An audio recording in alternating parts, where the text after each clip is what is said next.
बैठकर हाथ उठाकर हाँ या ना कहना है। और अभी आपको अपने आंख के सामने दिखेगा कि आपके गरीबी, बिहार के बदहाली का कारण क्या है और इससे निकलने का रास्ता, उपाय क्या है। मैं बात शुरू करूं उससे पहले दो बात और समझ लीजिए। जो लोग भी उत्तर देंगे उनको अपना हाथ उठाकर हाँ या ना बोलना है। हाथ क्यों उठाना है? हाथे में सब दम है रे भाई। इसी हाथ से लोकतंत्र में, जमहूरियत में, इसी हाथ से जिसका बटन दबा दीजिएगा वहीं से राजा पैदा हो जाएंगे। इसलिए उत्तर जो है वो हाथ उठा कर देना है। और दूसरे जितने यहाँ मुसलमान साथी आए हैं, जितने मुसलमान आए हैं जिनको लगता है कि उनके साथ बड़ा धोखा हो गया, नेताओं ने आपको ठग लिया, आपकी जो गरीबी बदहाली है उसके लिए आप नेताओं को दोषी बता रहे हैं, तो बात शुरू करें उससे पहले आपको बता देते हैं मेरे भाई, मुसलमानों की दशा इसलिए नहीं खराब है कि आपको कांग्रेस ने ठगा कि लालू ने ठगा। इसलिए नहीं खराब है कि बीजेपी वाले आपको परेशान कर रहे हैं। मुसलमानों की दशा इसलिए खराब है कि आपने नेताओं की बात छोड़िए, आपने तो इस्लाम में पैगंबर साहब ने जो बात बताई उसको भी सीखना, उस पर भी चलना छोड़ दिया है। इसीलिए आपकी ये दुर्दशा हुई है। मेरी बात पर यकीन न हो तभी एक लाइन में आपको बताते हैं। आपको लगता है कि आज का जो हुक्मरान है, आज के जो नेता हैं, ये जालिम लोग हैं, इनको आपके बच्चों की चिंता नहीं है। तो मेरे भाई प्रशांत किशोर को छोड़ो। पैगंबर साहब ने कहा कि जिस कौम को अपने रहनुमाओं की समझ न हो उसके ऊपर जालिम हुक्मरानों को मुसल्लत कर दिया जाता है। तो अगर आज का, ताली मत बजाओ भाई, अगर आज के हुक्मरान जालिम हैं, अगर आज का हुक्मरान जालिम है तो बात पैगंबर साहब ने कही है गलत नहीं हो सकती है। लाइन को पूरा पढ़िए। आपके ऊपर जालिम हुक्मरानों को तब रखा जाएगा जब आप गलत रहनुमाओं को चुनोगे। तो हमको नहीं कहना है कि अब तक के आपके रहनुमा सही थे कि गलत। आपकी आज की दशा बता रही है कि अगर आज का हुक्मरान जालिम है, इसका मतलब है कि कहीं न कहीं आपसे अपने रहनुमाओं को चुनने में गलती हुई है, तभी ये दुर्दशा मुसलमानों का हुआ है। और अभी आपको हम दिखाएंगे आपकी ये दुर्दशा का और कारण क्या है। सारे लोग जरा एक बार सोच के बताइए, और कुछ हो या न हो, आपके गांव पंचायत में और कुछ हो या न हो, आपको अपने आपके बच्चों के लिए, आपके लिए पढ़ाई रोजगार का व्यवस्था होना चाहिए कि नहीं होना चाहिए? हाथ तो उठा दो भाई अपने बच्चों के लिए। हाथ उठाकर बताओ आपके यहाँ पढ़ाई रोजगार होना चाहिए कि नहीं होना चाहिए? होना चाहिए। अरे आवाज निकाल कर बोलो, होना चाहिए कि नहीं होना चाहिए? होना चाहिए, होना चाहिए। इतनी समझ है। और कुछ हो चाहे नहीं, पढ़ाई रोजगार होना चाहिए कि नहीं होना चाहिए? अच्छा, सबने कहा कि और कुछ हो चाहे नहीं, पढ़ाई रोजगार तो होना ही चाहिए। लोग कितना समझदार है। अभी अब आपको दिखेगा। अब जरा सब लोग अपने अपने बच्चों का जरा चेहरा एक बार याद कर लीजिए। सारे लोग एक बार जरा अपने अपने बच्चों का चेहरा याद कर लीजिए और ईमानदारी से बताइए, आप में से किसने जीवन में एक बार भी अपने बच्चों के पढ़ाई रोजगार के लिए, अपने बच्चों के भलाई के लिए वोट दिया है? देखिए अपना अपना दशा देखो रे भाई। पूरा आदमी चुप, लग रहा है कि बिजली का करंट मार दिया। अपने आप को आप बहुत होशियार समझते हैं। जिसको माइक दे दे आधा आधा घंटा खड़ा होकर भाषण देगा। कोई लालू को गाली देगा, कोई नीतीश को, कोई मोदी को, कोई कांग्रेस को। अरे मेरे भाई, आपने तो अपने बच्चों के पढ़ाई रोजगार के लिए आज तक वोटें नहीं दिया, तो दूसरे को दोष क्यों देते हो? दूसरे को दोष क्यों दे रहे हो? अब कोई खड़ा होके कहेगा ये भैया इसका क्या गारंटी है कि हम लोग अपना बच्चा के लिए वोट देंगे तो हम लोग को पढ़ाई रोजगार मिलेगा? बिहार में तो सारे नेता ठग ही है। हम लोग सबको वोट दे के देख लिए, आज तक कुछ नहीं मिला, तो इसका क्या गारंटी है कि अपने बच्चों के लिए, अपने बच्चों के पढ़ाई रोजगार के लिए वोट देंगे तो मिलेगा। किस नेता को वोट दें? हम आपको लिख के देते हैं, जिसको वोट देना है दीजिए, आपके बच्चों को पढ़ाई रोजगार मिलेगा ही मिलेगा। हम गारंटी लिख कर देते हैं। हमारी बात पर भरोसा नहीं करना है, अपने आंख के सामने देखिए कैसे मिलेगा। दूसरे सवाल का जवाब दीजिए। सारे लोग एक बार जरा हाथ उठाकर बताएंगे, आज तक आपने जिस नेता को, जिस दल को वोट दिया, उन नेताओं ने आपका और आपके बच्चों का, किशनगंज के लोगों का काम किया है कि नहीं किया है? अथवा उठाकर बताना है, हाथ ना उठता है यहाँ के आदमी को, हाथ उठाकर बोलना है किया है कि नहीं किया है। नहीं किया तो हाथ उठाकर बोलिए, हाथ हिलाइए, हाथ उठाकर बोले भैया नेताओं ने आपका काम किया है कि नहीं किया है? नहीं किया है, नहीं किया है ना। अब पलटना मत, अब पलटिएगा मत। वीडियो में रिकॉर्ड हुआ है, आप लोगों ने कहा कि भैया आज तक जिस दल को, नेता को वोट दिए, कोई हमारा काम नहीं किया। अब जादू देखिए, हम गिनवाना शुरू करते हैं, सही बोले तो एक बार मुंह खोल के जोर से हाँ बोलना, हाथ उठा के। गलत बोले तो ना बोल दीजिएगा, बात खत्म होगा। 2 मिनट में दिखेगा कि आपके बच्चों को पढ़ाई रोजगार कैसे मिलेगा। पूरे बिहार में, किशनगंज में बहुत सारे लोगों ने 5 किलो अनाज के लालच में मोदी जी को, भाजपा को वोट दिया है। तो बिहार में चाहे जितना चोरी भ्रष्टाचार है, 1 किलो चोरी करके 4 किलो अनाज यहाँ हर महीने लोगों को मिल रहा है कि नहीं मिल रहा है? अथवा उठा के बोलना है, वोट नहीं दिए तब भी हाथ उठाकर बोलिए, 4 किलो अनाज मिल रहा है कि नहीं मिल रहा है? क्या आदमी हाथ नहीं उठाता है, हाथ उठाकर बोलना है, तबे बुझाएगा, न तो इसी नरक में जिंदगी बीतेगा। हाथ उठाकर बोलिए, 4 किलो अनाज मिल रहा है कि नहीं मिल रहा है? आपने, हमने वोट दिया हिंदू मुसलमान बन के। सारे हिंदुओं ने कहा हमारा दशा कुछ भी हो, पहले अयोध्या में राम जी का मंदिर बनना चाहिए। तो आपके गांव में नाली गली नहीं बना, स्कूल अस्पताल नहीं हुआ, आपको इंदिरा आवास नहीं मिला, किशनगंज में फैक्ट्री नहीं लगी, लेकिन आपके वोट से अयोध्या में राम जी का मंदिर बना है कि नहीं बना है? आपने, हमने वोट दिया बिजली के नाम पर नीतीश कुमार को। लोगों ने कहा हमको पानी, बिजली, सड़क चाहिए। लालू जी के राज में बिहार में बिजली, पानी, सड़क नहीं था, तो नीतीश के बिहार में, इसी भ्रष्टाचार वाले राज में बिजली का बिल 1000 आए चाहे 2000, घरे घरे बिजली आया है कि नहीं आया है? किशनगंज में बिजली नहीं आया है? आया है तो हाथ उठाने में दाम लगता है, हाथ उठाकर बताओ बिजली आया है कि नहीं आया है? यहाँ का आदमी तो 2 बार हिलाने पर तो लगता है।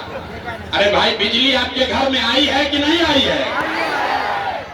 आपने, हमने वोट दिया जाति के नाम पर, अपने जात के नेता को। बिहार में आदमी कहता है जिए चाहे मर जाए, अपना जाते वाले को वोट देंगे। तो भैया आपके जात के नेता ने आपके लिए, आपके बच्चों के लिए पढ़ाई रोजगार का बात नहीं किया, लेकिन जाति का बात और जाति का गिनती, जनगणना पूरा बिहार में हुआ है कि नहीं हुआ है? आपने, हमने वोट दिया सिलेंडर के लालच में मोदी जी को। सब लोग कहा कि अब सिलेंडर पर खाना बनाएंगे, तो सिलेंडर का दाम 1000 हो कि 1200, घरे घरे सिलेंडर बटा है कि नहीं बटा है? अरे सिलेंडर लिए तो अथवा उठाइए ना, तो मोदी जी झूठ बोल रहे थे, ये बताइए सिलेंडर बटा है कि नहीं बटा है?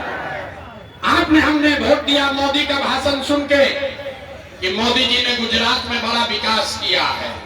तो भैया मोदी गुजरात में तो विकास कर रहे हैं, पूरा देश का पैसा ले जाकर मोदी गुजरात के गांव गांव में फैक्ट्री लगा रहे हैं, और पूरे बिहार से, किशनगंज से, अररिया, पूर्णिया, कटिहार से आपके, हमारे बच्चे गुजरात में जाकर नौकरी मजदूरी कर रहे हैं कि नहीं कर रहे हैं? तो कौना बात पर वोट दिए हैं जो नहीं मिला?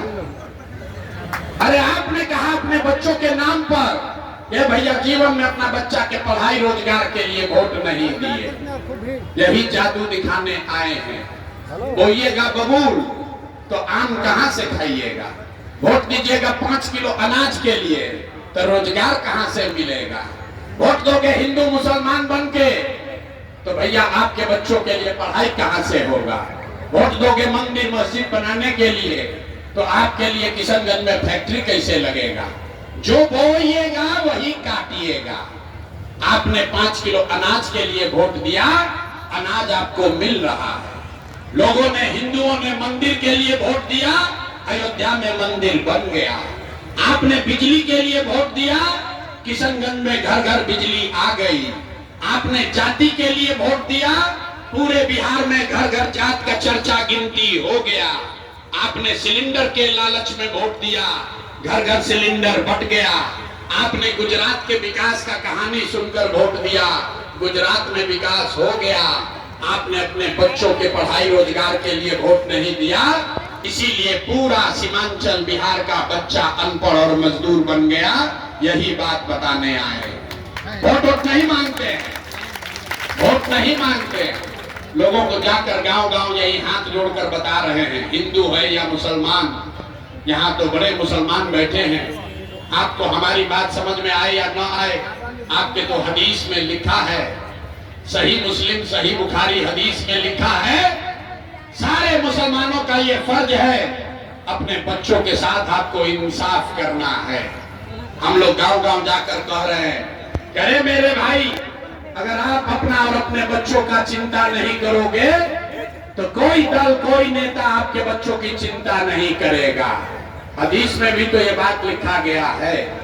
हर मुसलमान का ये फर्ज है कि आपको अपने बच्चों को अच्छा नाम देना है, उसकी तालीम और तरबियत करनी है। लेकिन यहाँ बैठे हुए जितने मुसलमान हैं, आधा से ज्यादा लोग चाहकर भी अपने बच्चों के साथ इंसाफ नहीं कर सकते। आप अपने बच्चों को पढ़ा नहीं सकते हो, आप अपने बच्चों के लिए अच्छी जिंदगी मयस्सर नहीं करा सकते हैं, लेकिन फिर भी आदमी सुधरने को तैयार नहीं है।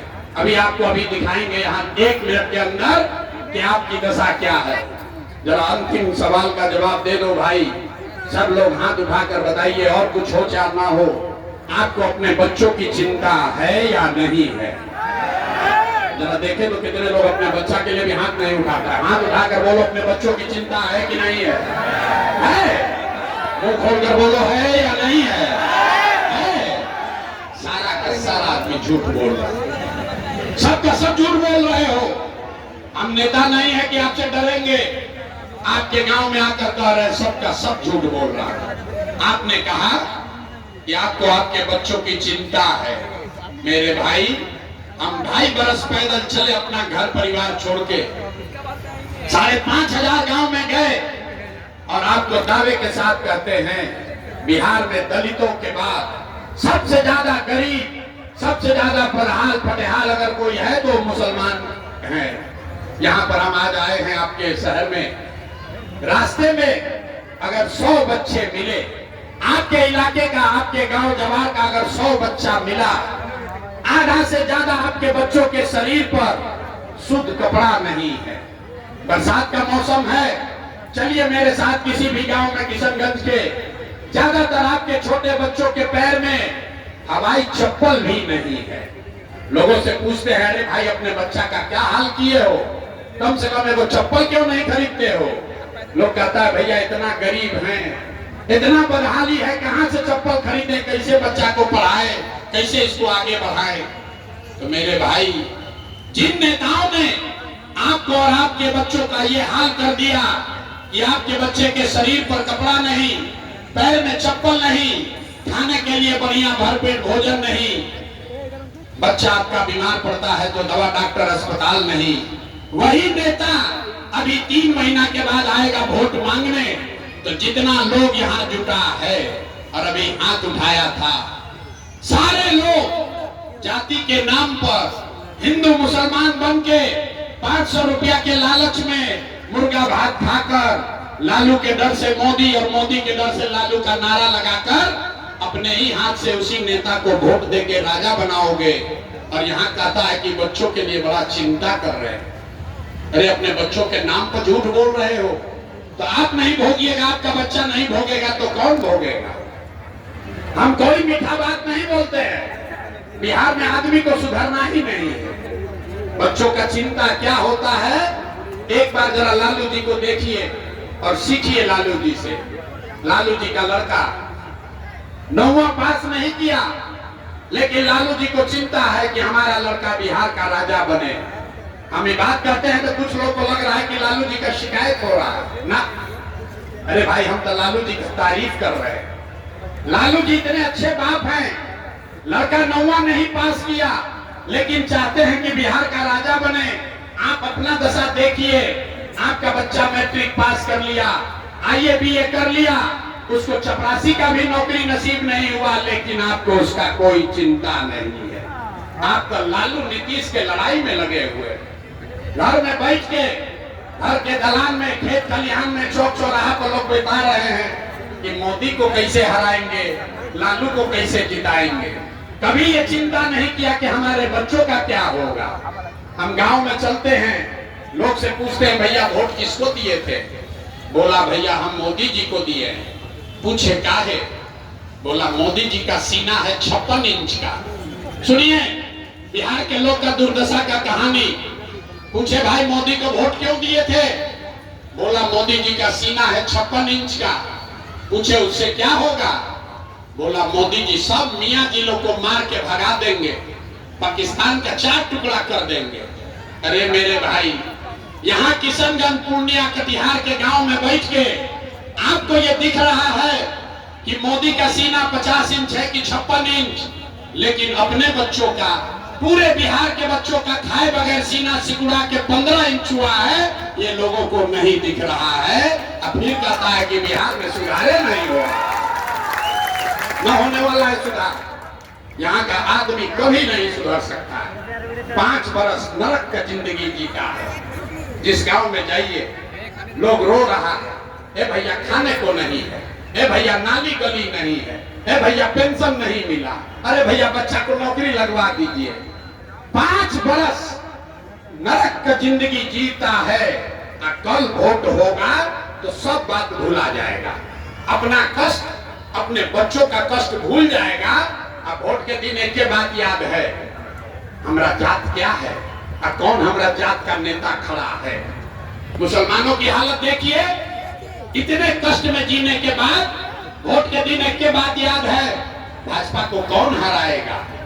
आपको हक की चिंता नहीं है, अपने आप को मुसलमान कहने वाले लोग, आपको हक की चिंता नहीं है, आपको तादाद चाहिए। किसका तादाद ज्यादा है, भाजपा को कौन हराएगा। तादाद में अगर बातिल भी खड़े हैं, वो लोग भी खड़े हैं जिन्होंने आपके बच्चों का ये दुर्दशा किया है, तो भी आप उसको जाकर वोट देते हो और फिर कहते हो कि आपका भला नहीं हो रहा। अरे मेरे भाई, आपको इस्लाम में बताया गया कि हक और बातिल में आपको हक के साथ खड़ा होना है, तादाद की चिंता नहीं करनी है। अगर तादाद की चिंता की गई होती तो इस्लाम तो शुरू ही नहीं होता। इस्लाम को शुरू करने वाले तो 2 ही लोग थे, तादाद तो उनके खिलाफ था।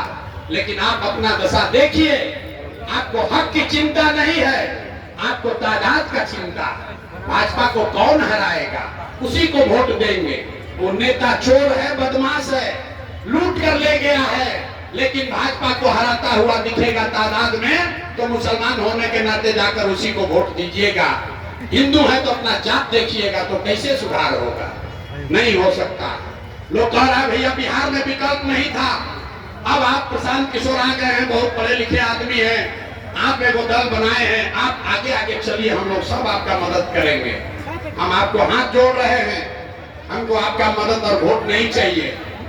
अरे भाई, एक प्रशांत किशोर को छोड़ो, अगर 10 प्रशांत किशोर आ जाएंगे तब भी बिहार नहीं सुधर सकता है। जब तक आप नहीं सुधरिएगा तब तक कोई बिहार को नहीं सुधार सकता, कोई नहीं सुधार सकता है बिहार को। जहां जाइए गांव में आदमी कहता है बड़ा भ्रष्टाचार है।